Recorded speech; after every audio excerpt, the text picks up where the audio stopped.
yes, it's me again. Like a bad penny, I keep turning up. Well, I would say happy Sunday, but it's actually persisting down outside. You know, I feel like saying, oh no, it's raining again.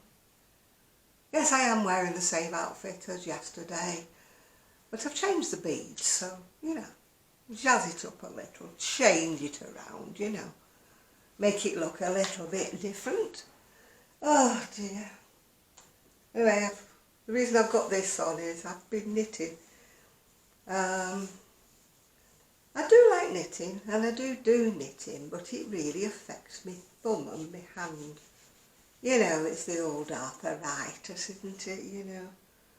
Because I'm so young and beautiful. Ah, old and knackered more like. This is what affects me. It affects my hand, yeah. So my son's upstairs, my daughter-in-law's gone to Scotland, she's house sitting.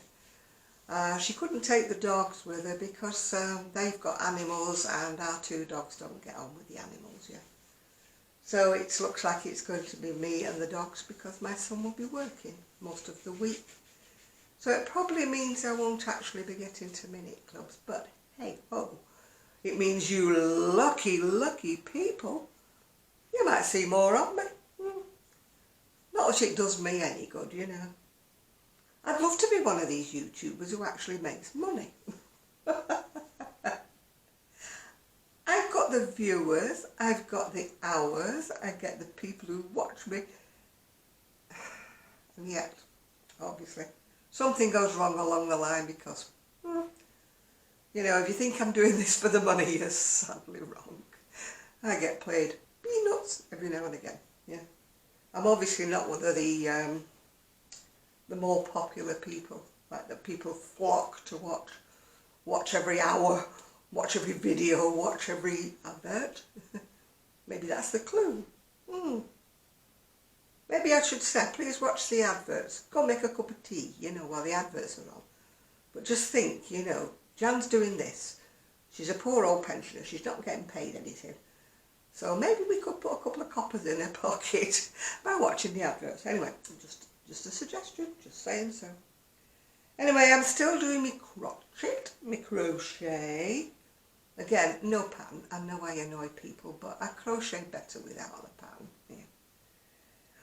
And I can't make patterns up. I can't write patterns because I can't work out different sizes for different people with different amounts of yarn, because if people are in America, you have weights of wool that we don't have, you know.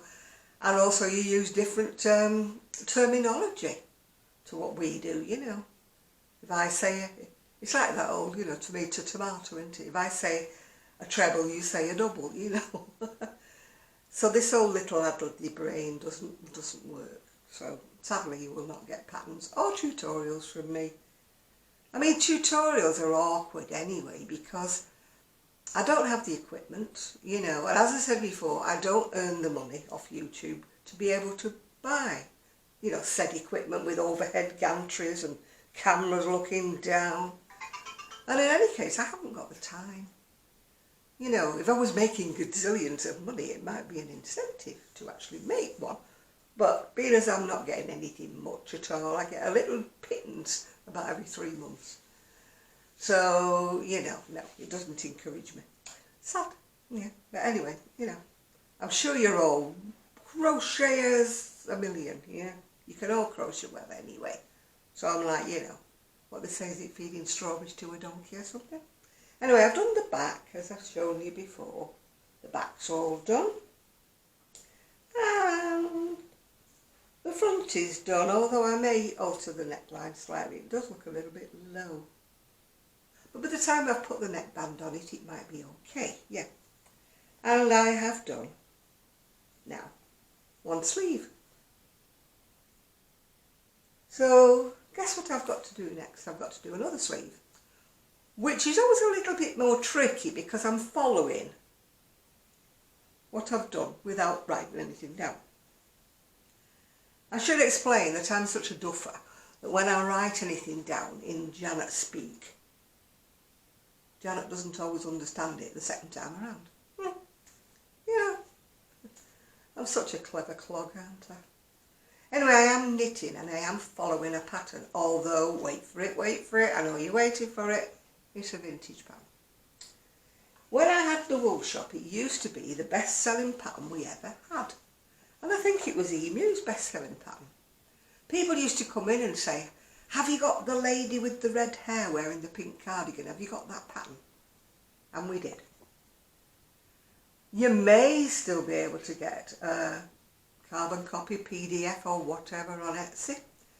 It's 2173. I should know it off by heart because people used to ask it. And you can do this in double knitting or you can do it in chunky. I'm doing the chunky. I'm using my new needles, which are giving me half, I think this is half the problem with my fat, you know. They're very shiny, they're very slippy, they're lovely, lovely needles. They're by Knit Pro Zing. And I've got a set of them, and I also got a lovely set from Ephraim. But they are hurting the ends of my fingers. But then it could be my old arthritis kicking in. Anyway, when I was in the shed, the she shed, I wish I could think of a nice name. Crochet Roxy's got Yarnavan. I've got she shed. Or crafting shed. Shed. The outside of it actually says Jan's shed. I think it just says Jan's shed anyway. Anyway, while I was in there, I happened to find some Payton's Moon Glow. And I am hoping, with fingers crossed and bated breath, that I have got enough to make said pattern. That's what it is. It's discontinued forever and a year and a day and a decade, so you won't find it anywhere. I probably had it a decade anyway. It doesn't look very lilac-y, but it is actually sort of a kind of a dark lilac with pink, and it has got actually a wee bit of glitter. But you would have to be staring at it quite hard to see the glitter. So I'm knitting on my needles. I think the problem with all these needles as well is they're the same colour as the wool. So it's a little hard to see. But they've got a very, very sharp point. You can see, you can see it against the black of my dumper. Very, very sharp point. And I must push down as I'm knitting. So I get a sore thumb anyway, without the old arthritis, yeah. So that's what I've done so far. Yeah. Doesn't look very purpley, does it? Yeah. And it's got I'm onto the raglan shaping now. Yeah. So I'm doing well. Doing well. I might as well knit them because heaven knows I'm not getting any sales, so I've kind of given up on that front. Don't know what I'm going to do. Shed full with all sorts in it, and I am not giving it away, and I am not donating it, so please don't ask. I will try to squash myself in and wear everything if it or else fails. Yeah. One of my friends, B, she's called B Roberts, she does, not B as in bzz, by the way, it's B-E-A. I think it's short for Beatrice, but I don't think she likes that bit. Anyway, B, she has a YouTube channel and she has an Etsy shop and different things. She's an artiste, you know, with the painting. She paints very modern art, you know, not, you know, chocolate boxy things. She paints modern art. But she was showing me this TikTok, this woman who's a sensation on TikTok, and she's 92, I think, or something. And she just twitters on and all that, you know, about whatever, you know. She said, you should do that. I thought, yeah, something else I wouldn't make any money from. That sounds as though I'm harping on about it, but when you're a pensioner and you would love to go on holiday and you would love to travel the world, see the sights that you haven't seen, even in this country. I haven't got a passport, so I'm not going to be jetting off anywhere. But it would be nice, you know, to spend my relatively short amount of years I've got left actually seeing something of Great Britain, Scotland, Wales. And I've never been to Ireland, which I believe is beautiful. So it would be nice, wouldn't it, just to be able to say, yeah, I'll go for... I mean, I'm not talking luxury hotels, 5-star hotels, you know, with the spas and everything. I'm just talking like an ordinary B&B, you know, not posh.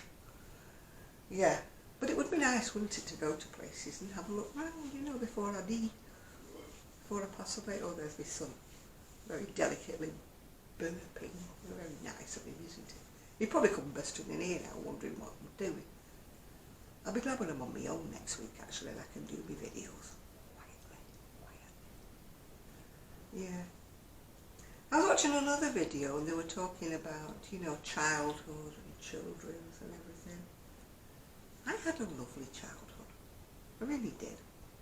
We had no money whatsoever. Well, we had money, obviously, otherwise we would have been really, yeah. But I mean, when I say we were poor, we didn't have a lot of money, but my mum was brilliant. How I got onto this subject, well, we're talking about jumble sales, if you know what they are. It's where, long before charity shops ever came around, the church or some other, it's usually the church actually, would organise a jumble sale. And if you had any old clothing, pottery, jewellery, anything you did, toys, anything that you didn't want, you would give it to the church and they would sell it for pennies and whatever, but it would go to the church funds. And my mum, she didn't have much of a social life because she was always working hard. She was a very hard-working lady.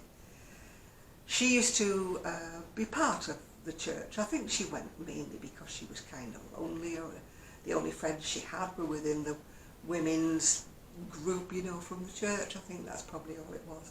It wasn't so much that she was mega religious.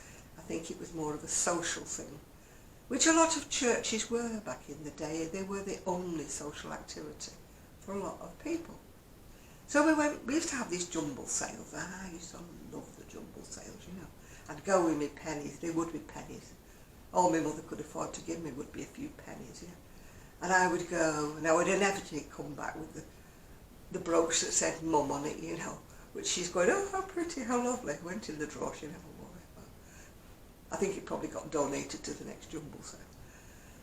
But my mum, she was a whiz. She would always look through, and if there was sweaters, cardigans, hand-knitted ones we're talking, that had a hole in them or a bit whatever, she would buy them for pennies and take them home, unravel them all, and if there was enough, then either me or my brother would get a jumper or a cardigan if there was enough.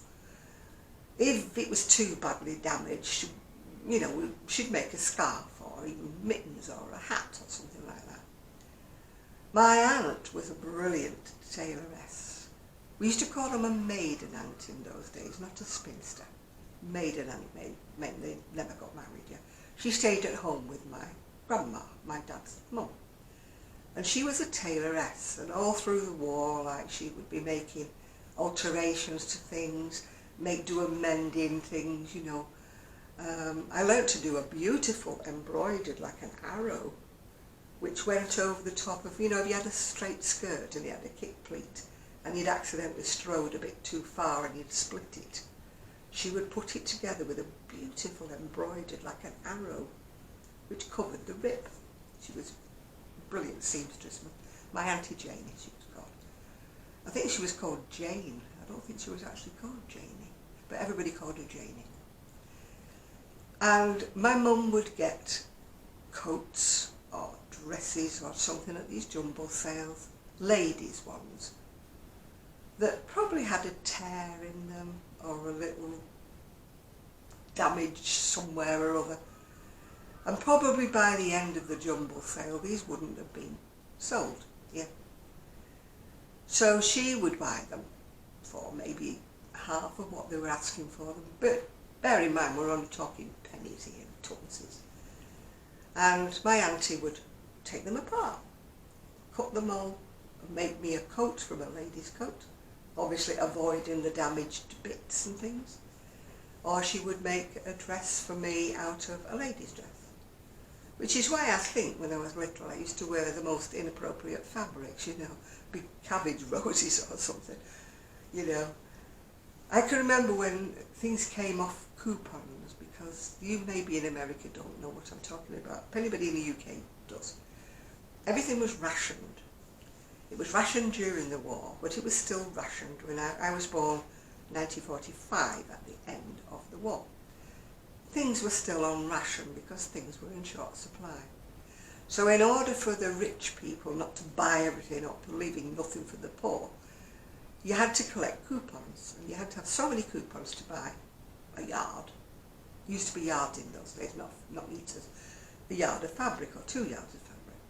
So to buy actual new fabric for me as a child was kind of, so it was kind of a lot of make do amend, You made things, like if you had a sheet with a hole in it, you would take 2 ends against the middle and sew it. I thought all sheets came with a seam down the centre because that's what I thought happened, My mum would or my auntie would make a double sheet and cut it down.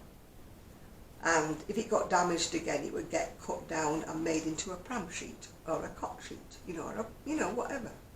Waste not, want not. I mean, today, throwaway generation is ridiculous, absolutely ridiculous. It's no wonder there's landfill problems everywhere because people don't keep things anymore. There was always a use for something made out of fabric or something made out of, well, it was wool in my day.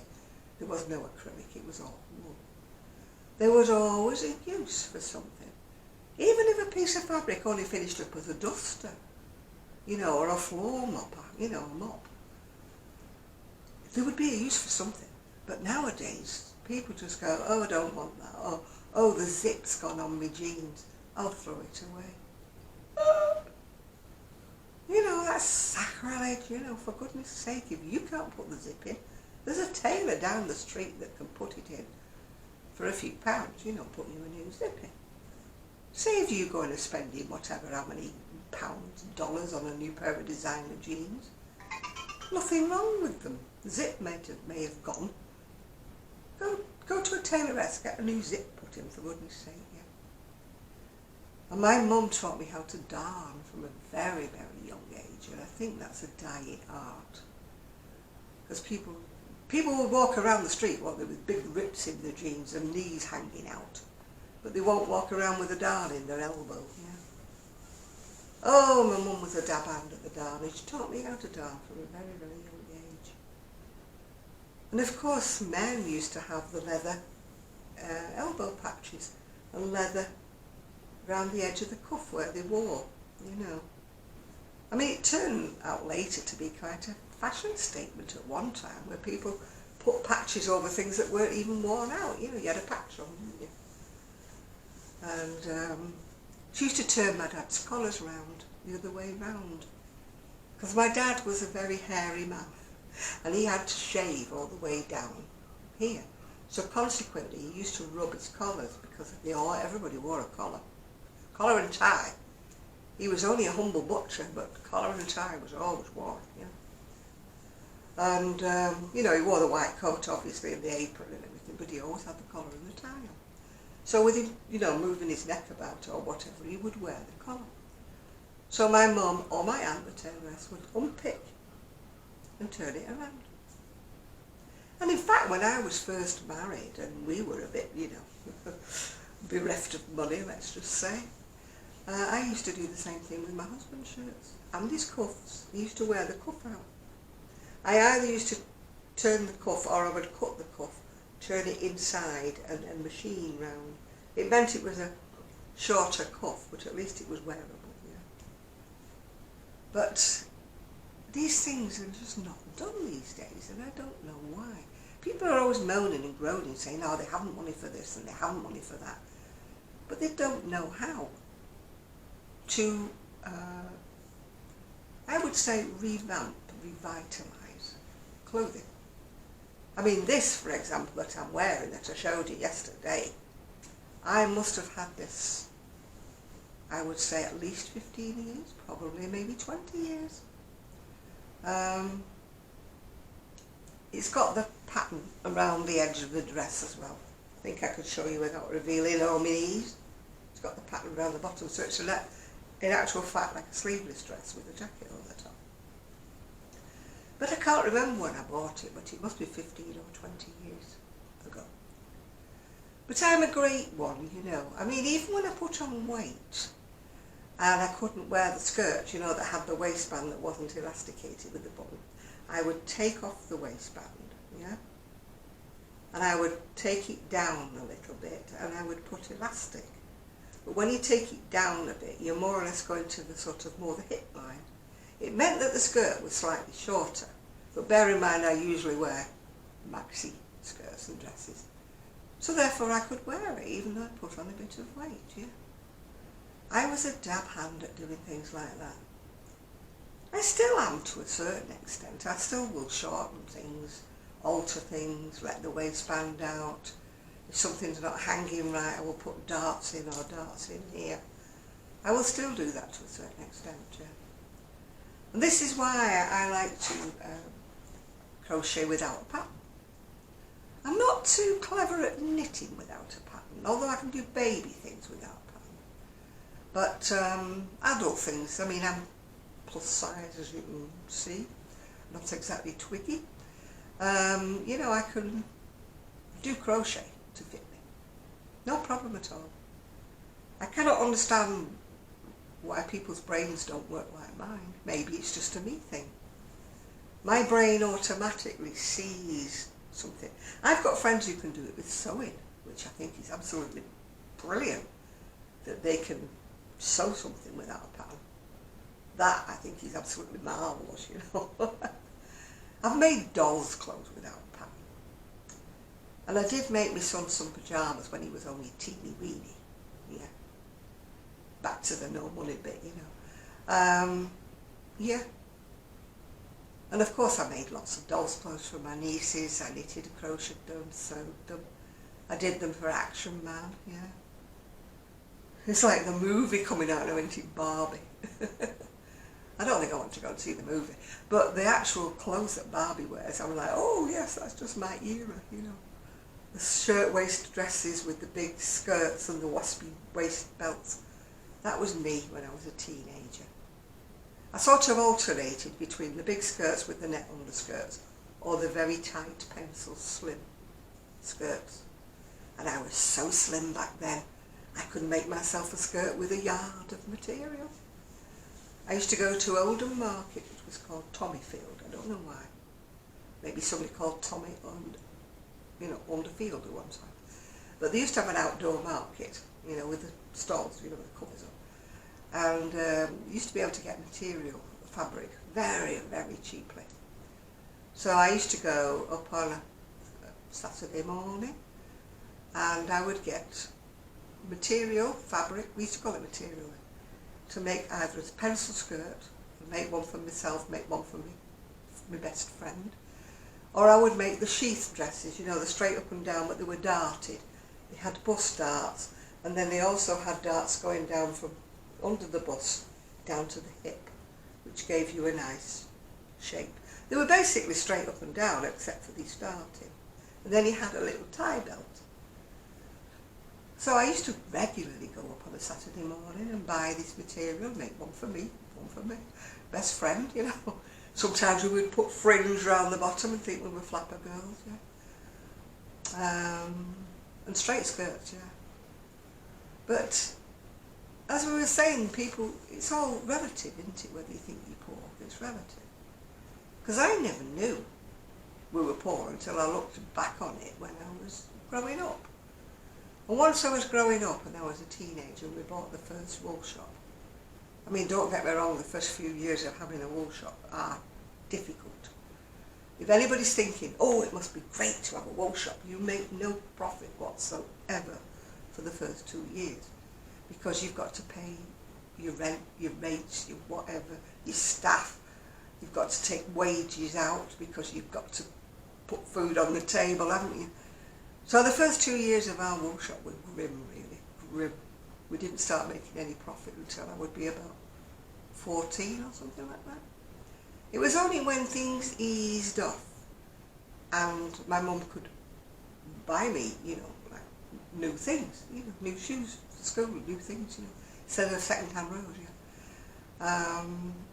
My mum came from a huge family, and it did come in very, very handy because I had some lovely cousins and I used to get hand-me-downs.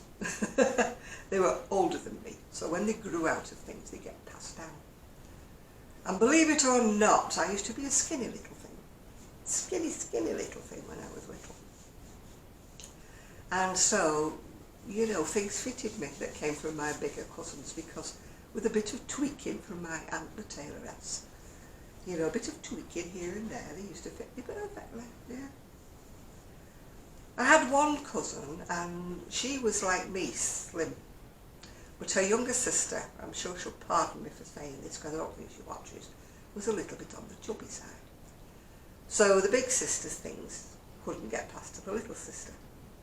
But I was in the middle.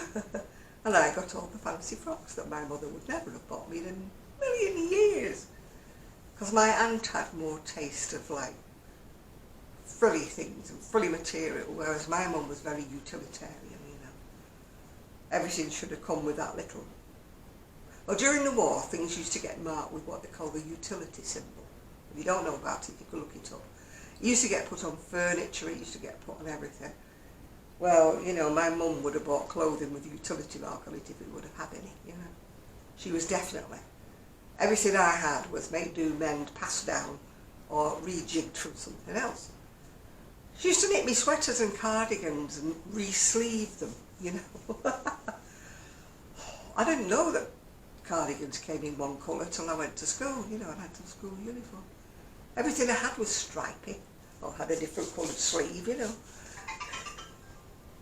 I think that's where I get my sort of, not bohemian, but I think I get my rag-baggy type, bohemian type, patchworky ideas from. I think that's where it comes from.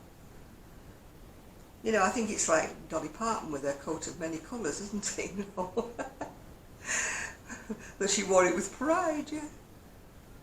I actually thought they were quite unique, my sweaters that Mum used to make me, you know.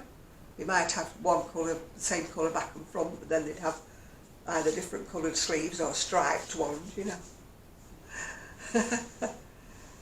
Yeah.